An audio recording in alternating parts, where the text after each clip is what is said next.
So how do you identify an unknown drug or sample if you don't have spectroscopy, and what if you only have a small amount of the sample? To do that, you can use a technique called TLC. TLC uses stationary and mobile phases that interact with the samples. The silica gel on the plate is a stationary stationary phase, and it's very polar. That's why it has all these OH groups on it. So when you have a polar sample, it's going to want to react with that polar stationary phase. So it's going to have a longer retention time. It's going to go like this. When you have a non-polar sample, it does not want to react with the polar stationary phase. So it's going to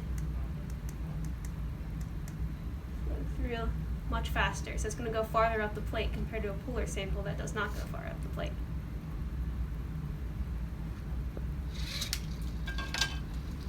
I have a gyroscope. This is a picture of a TLC plate. You can see these samples travel less up the plate, so that means they're probably more polar than this sample, which traveled farther up the plate, so it's probably more non-polar. And then basically you use the distance the sample traveled and the distance the solvent traveled, and you do the distance the sample traveled divided by the distance the solvent traveled to get your RF value. This is a useful technique because TLC allows you to identify complex mixtures or determine how pure a sample is. Right here you have one dot, so that means that only one compound is present, probably a more pure mixture. Then the second lane, which has two separate spots, which probably means you have a more complex mixture present. Okay, so when it comes to cutting your TLC plate, these strips about this long will be cut for you, and you basically just want to cut your plate about this big just so it fits in the TLC development chamber. So you go kind of like eyeball it.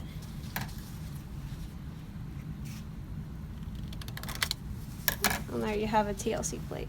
You're good. Alright, I'm going to be showing you how to make your TLC spotter for this lab. This is one of the rare occasions where you don't want to wear gloves just in case your hand gets close to the flame. But basically, you turn on the gas, you get your lighter, which you use like this, and you put it like right here. Get the flame going. Okay. You want to heat like right around here, and you want to heat it till it's like almost like liquidy.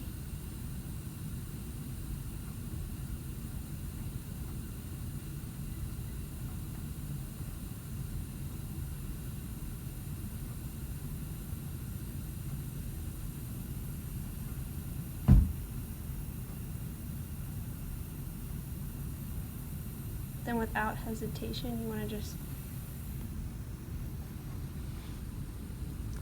Alright, so when you get here, hot glass looks like cold glass, so do not touch it until you let it sit for a while and know it's cool. When it's cool, you want to break it like kind of like right here, and then this part's going to be hot, so you kind of want to break it like right down here. Same over here. And you should have 2 capillaries per pipette. So once you get your spotter, you want to spot with the smaller diameter end. In this case, it would be this one. So this is going to be what actually goes on your plate. So when you're marking your TLC plate, you want to use pencil, never pen. So you kind of want to have like a semi-descriptive marking. So let's say this lane is reactant, so you put an R, and then P for products, and then M for mixed lane. Okay. So this is how you spot your samples on your TLC plate. You open your sample, and then you take your spotter, and you want to go, this one's going to go in the reactants lane, so you're going to spot it above your marking, just like that. So now since we spotted that lane, we don't want that sample to show up in the other lane, so you wash your spotter with acetone in a beaker.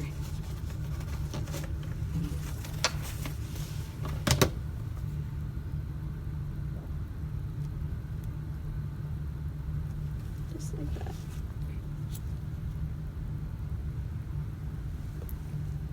And you want to stop it before all the liquid comes out, and then let it dry a little bit. and then go ahead and spot it again. And that's how you get a smaller spot on the plate instead of one big spot.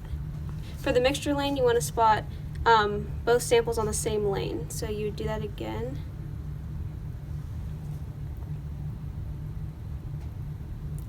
Then you want to take the sample and spot on the mixture lane just like you did the last sample. For the mobile phase, you want about 3 milliliters of whatever you choose. In this case, we did a 1-to-1 ethyl acetate and hexanes. But yeah, you want exactly 3 milliliters because if you have too much, it's going to probably go over your samples because it's going to be too full. Just pour it in the container. So after you loaded your mobile phase in your container, you want to very carefully load it into the solvent without tilting the gel, like that. Then you want to put the lid on, because if you don't put the lid on, your samples or mobile phase could evaporate, causing them to throw off your RF values.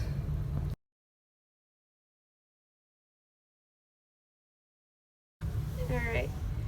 Once your mobile phase, you can see it travel up, reaches about close to the top of the plate. You want to open the jar, take it out. Then you want to draw a line where your solvent traveled, like that.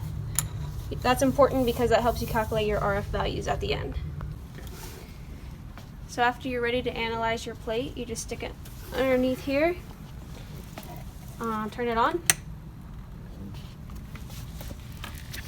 Then you're going to notice the UV light shows pink spots. So you want to take your pencil, kind of mark those spots.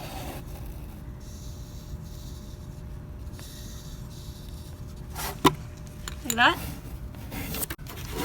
So one common question people ask is if you have a long spot like this, how do you measure the RF value? You want to pick the darkest spot of the whole spot and measure that. So it kind of looks like the darkest spot is near the top, so I would use that spot to measure my RF value. Here you can see the reactants moved farther out the plate than the products, and then the mixture showed both spots. The reason we do a mixture lane is just in case, so like if you had a spot in this lane and then a spot in this lane that looked identical, you would not be able to tell if they just traveled differently up the plate or if they're the same compound. So you want, if in the mixture lane, if you see one singular spot, that means it would be the same compound. But if you see two unique spots, that means that those two dots would be different compounds, regardless of them looking the same in these two lanes. One last thing is, after you're done using this, you want to make sure you turn it off, because if this gets too hot, it will catch on fire.